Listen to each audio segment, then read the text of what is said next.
કરીએ છીએ શાળા પરિવાર તરફથી. સાહેબ આપણને કંઈક બે શબ્દો કહેશે આયોજન વિશે. આભાર. ખરેખર આજે આ ફેસ્ટિવલ જોઈને ખૂબ હર્ષની લાગણી થઈ. એ જ પ્રમાણે આવા કાર્યક્રમો બહુ અદ્ભુત પ્રમાણમાં થતા હોય છે અને સનરાઈઝ સ્કૂલે જે આ પહેલ કરી છે એને ખરેખર હું દિલથી આભાર માનું છું. અને બાળકોની સ્કિલમાં ખરેખર ખૂબ વિકાસ થશે એમાં કોઈ શંકાના સ્થાન નથી. ખૂબ ખૂબ આભાર.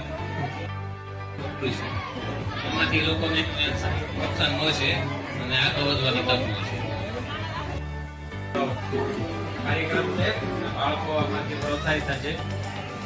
અમને પણ સારું લાગ્યું કે જ્યાં પેલા એવું લાગતું હતું બિઝનેસ આવડા બાળકો શું કરશે, પણ અહીંયા આવીને એવું લાગ્યું કે કામનું જ તો સારા નહીં કામ છે.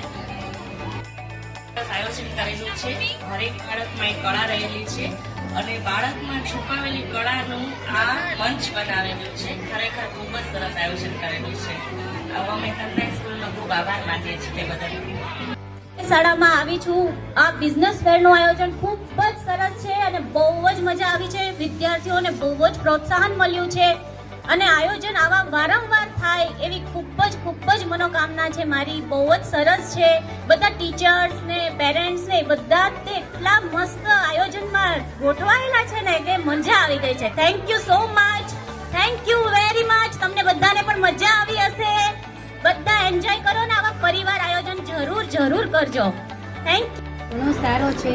બચ્ચાઓમાં પૈસા એ લોકો કઈ રીતે વાપરવા એ પોતે કમાય તો જ એને સમજ પડે કે ભાઈ કેટલી મહેનત કરીએ ત્યારે આપણે પૈસા મળે છે. ઘણો સારો સ્કૂલ દ્વારા પ્રોગ્રામ કર્યો છે. Thank you. જે સનરાઈઝ ઇંગ્લિશ મીડિયમ સ્કૂલે જે પ્રોગ્રામ કરેલો છે ઘણું જ બેસ્ટ કરેલો છે અને એકદમ જ ફાઇન. આખા બધા સ્ટોલ મેં જોયા. જે બચ્ચાઓ એક્સાઇટમેન્ટ છે બચ્ચાઓને આજે કે ના અમે બી કંઈક બિઝનેસ માટે કર્યું એમ ઘણું બહેતર કર્યો છે મેનેજમેન્ટ. અને આવી જ રીતના સ્કૂલવાળા બધા એમ કે સાથ સહકાર આપો તો આવી રીતના બધા પ્રોગ્રામ થાય અને એકદમ બેસ્ટ રહે પ્રોગ્રામ. બાકી જે લખ્યું છે ત્યાં કે ઘરની બહાર નીકળો અને જાતે કમાતા શીખો, તો સાચી વાત છે કે ઘરની બહાર નીકળો અને બચ્ચાઓને બી કમાતા શીખડાવો કે કેવી રીતના બધું થાય એમ. તો ઘણો ફેન ને એકદમ બેસ્ટ પ્રોગ્રામ કરેલો છે. Thank you.